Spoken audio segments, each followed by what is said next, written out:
kayong... Oo, ito si mama ko. Nakarating na yung July 10. Pero April na siya mag-shop for my residence dito. Okay na. July 10? Opo. Last year? June 10? Ngayon lang, ngayon lang. Ay, ang swerte ko naman. Diba, ang swerte ko naman nakita kayo nag-June 10. As in, wala pang isang buwan. Yes. Pero PR siya kasi dito ko sa... Alam mo yung parents sponsorship program? Yes. So, ngayon, kapag PR ka dito or citizen ka, you are eligible to apply your parents. Pero it takes how many years? Ito si Kuya. Ito, hindi, matanda ko. Pero ano to, visitor lang. Pero may paper na rin siya dito. Alam mo rin ba? Yung ano ito? May mga labi. Ano yun? Talimay? Oh, sorry. Pero alam ko, pwede ka naman mag-tourist. Oo, tuloy siya. In-apply ko din siya. In-invite ko siya. Ako yung sponsor. Ito naman kapatid ko kang isang gusto namin. Pinala ko na lahat ang pamilya. O, paano? Sige. Sige pa. Upload mo yan. Thank you ng maraming salamat. Nakita kayo. Oo, tagal. Ang kulit ko ba sa mga? Hindi ko makulit. Ako makulit. Hindi. Natutuwa na ako sa mga post. Parang puro na ano. Sa layo nakita ko to. Kasi kausap ko lang to 4 years na kusap. Kaya nga, di ba? Sabi ko nga, no? Sabi ko, hindi, actually naiiyak ako doon. Kasi syempre, di ba, iba pa rin. Iba ka pa rin, di ba? Kasi syempre, ano ka na. Wala na yun. Sabi ko nga, ay,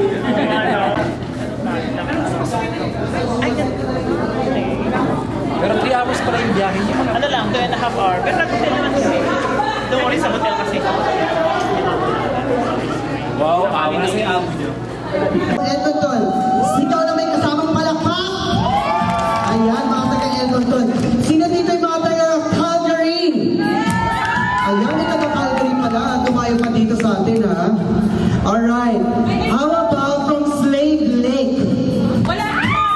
Ay, hindi pa dumarating. Kasi kagabi narinig ko yun sa live, bibili raw sila ng ticket, mga taga-Slave Lake. Sino dito yung from outside Edmonton, aside from Calgary? Na hindi ko nabanggit. Ayan, anong lugar ito? Edson.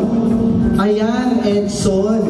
Ayan, iba yung makers ng, ng computer, yung Edson pala. Joke. Alright. Bakit mo taga Edson nakarating dito, di ba?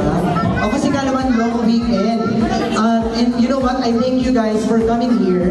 Dahil alam kong busy kayo. Some of you probably are doing camping. Pero hindi kayo sumama doon. Andito kayo kay Brian and Alyssa. You know what? Hindi nyo pagsisisihan ang pagpunta dito ngayong gabi.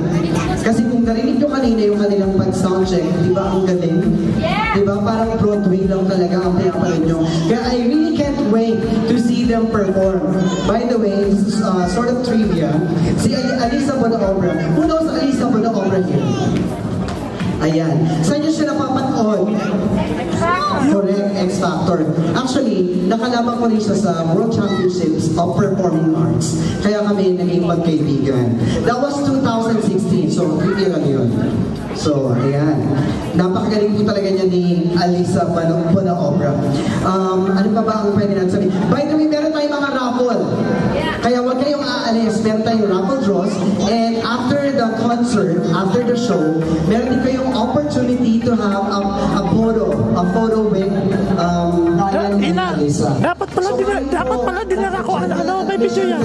Dapat pala dinara ko alistande. Alistande. Okay, we will start with our VIP. Very important personalities. Siyempre, very important kayo. Hindi lang kayo, siyempre kayo din importante kasi you know what? You found time to be here tonight. Okay? Ano pa ba ang ating pwedeng sabihin? So, ready na ba kayo para makita sila?